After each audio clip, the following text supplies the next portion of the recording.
Então vamos falar sobre o que é a luz.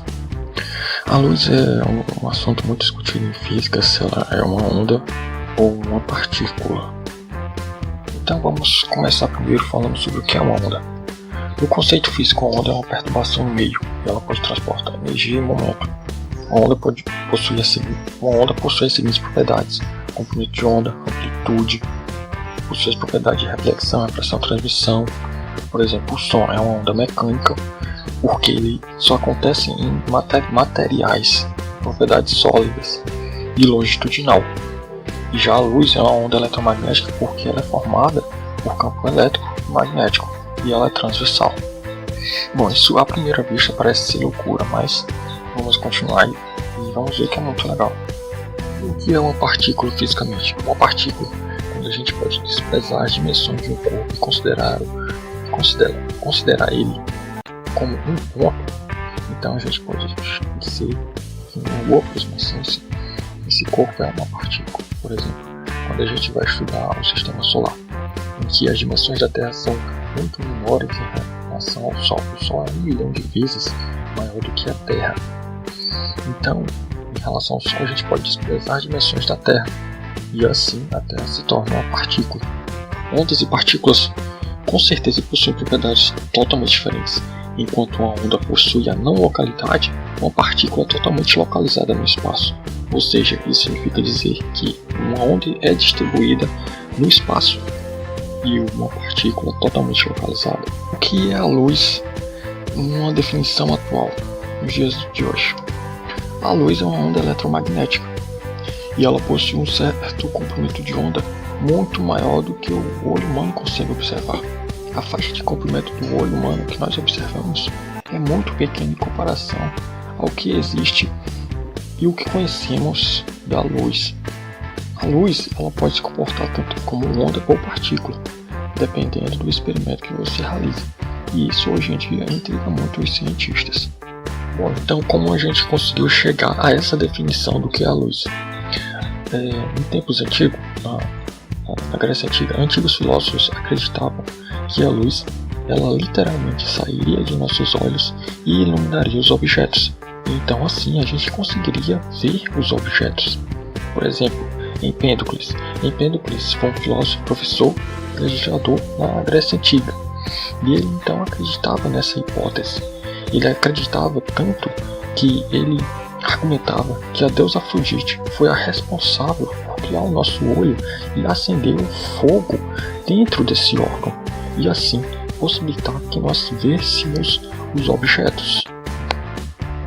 Porém, a hipótese dos antigos filósofos deixava buracos. Por que não é possível enxergar num lugar escuro? Que relação tem a luz do dia com o fogo emitido pelos nossos olhos? Essas eram perguntas feitas e que os filósofos não conseguiam responder. Existia outra linha de pensamento também que criticou muito Empédocles, que foram os atomistas. Os atomistas acreditavam que existiam diminutas partículas sairiam dos objetos e então chegariam aos nossos olhos, e assim a gente conseguiria ver. Um dos defensores dessa hipótese foi Lucrécio. Mesmo assim, os atomistas ainda não conseguiam responder às seguintes perguntas. Elas passariam umas pelas outras sem interagir? Uma imagem de um objeto muito grande caberia em nossos olhos, já que as partículas de um objeto muito grande possuiriam partículas muito grandes. Isso então deixava dúvida. E agora? Então, que surgiu um novo começo. Houve uma nova hipótese lançada pelo matemático e astrônomo árabe Alhazen. Alhazen foi o criador da câmara escura, e Alhazen acreditava que sim, a luz sairia dos objetos. No entanto, a luz não seria exatamente dos objetos, a luz seria responsável por um corpo que teria a capacidade de emitir luz. Esse corpo emitindo a luz lançaria essa luz sobre os objetos que nós veríamos. Então, assim a gente conseguiria ver os objetos. E claro, a deusa Afrodite foi deixada de lado. 6 séculos se passaram até que surgiu uma nova contribuição por Kepler. Kepler acreditava que o olho humano funcionava assim como uma câmera escura, que foi ensinada por Alhazen. Porém, o que diferenciava é que Kepler ele acreditava que a imagem era formada na retina do olho, e Alhazen já acreditava que a imagem era formada no cristalino, na lente do olho. Dessa forma, a divisão da história da luz ficou assim. Existiam defensores de que a luz é uma onda, e existiam defensores de que a luz era corpuscular, ou seja, era formada por corpúsculo, partículas que seriam emitidas por uma determinada fonte. Um dos grandes defensores da teoria ondulatória da luz foi Christian Huygens. Huygens ensinava que a luz é uma onda, e tempos mais tarde, sim, seria confirmado que realmente a luz é uma onda. Christian Huygens, com a sua teoria ondulatória da luz, conseguiu explicar a reflexão da luz, a propagação retilínea da luz e a refração da luz. Christian Huygens ele acreditava que a luz teria uma velocidade muito maior no ar do que na água. Diferentemente de Christian Huygens, existia Newton, e Newton ele não acreditava muito na teoria ondulatória. Newton acreditava na teoria corpuscular da luz. Newton ensinava que a luz era constituída por partículas, e Newton conseguiu chegar aos mesmos resultados que Christian Huygens, ou seja, Newton chegou aos resultados de propagação retilínea, refração, reflexão da luz. O diferencial de Newton e Christian Huygens é que na refração Newton considerava que a velocidade da luz no ar era menor do que na água, e assim existia essa diferença entre os dois.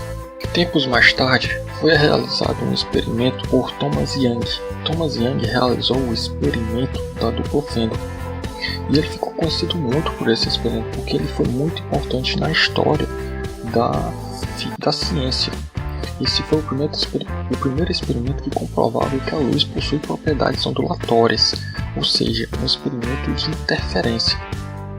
E dando sequência à teoria ondulatória, foi comprovado mais ainda em 1850 por Foucault e Fizeau que a velocidade da luz no ar é maior do que a velocidade da luz na água, contradizendo o que falava Newton. E assim a teoria ondulatória foi a vencedora por muito tempo. Alguns anos mais tarde, seria provado teoricamente a existência de ondas eletromagnéticas por James Maxwell. Ele provou teoricamente e experimentalmente as ondas eletromagnéticas foram comprovadas por Eric Hertz alguns anos mais tarde também. Então James Maxwell ele saiu então das 4 equações e chegou na constante fundamental da luz que conhecemos hoje. Incrivelmente, ele chegou ao resultado de 299.792.458 metros por segundo, que era a velocidade da luz conhecida na época. No entanto, nesta mesma época, os cientistas não conseguiam entender o motivo de, para certos materiais, existia um comprimento de onda que conseguia ejectar elétrons, e esses elétrons geravam uma corrente.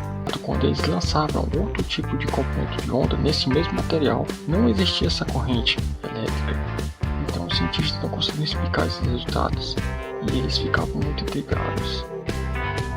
Foi com Einstein que se descobriu então o que significava esses resultados, e esse experimento ficou conhecido como efeito fotoelétrico.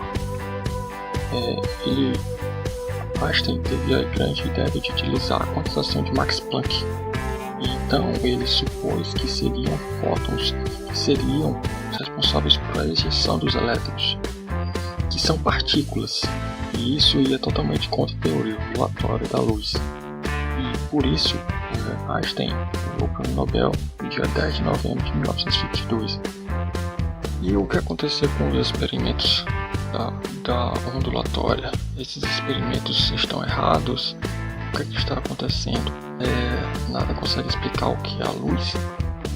Na verdade, a conclusão que nós chegamos é que, dependendo do experimento que você realiza, a luz pode apresentar propriedades de onda ou partícula, ou seja, é da natureza da luz ser dual, ela pode ser partícula como onda.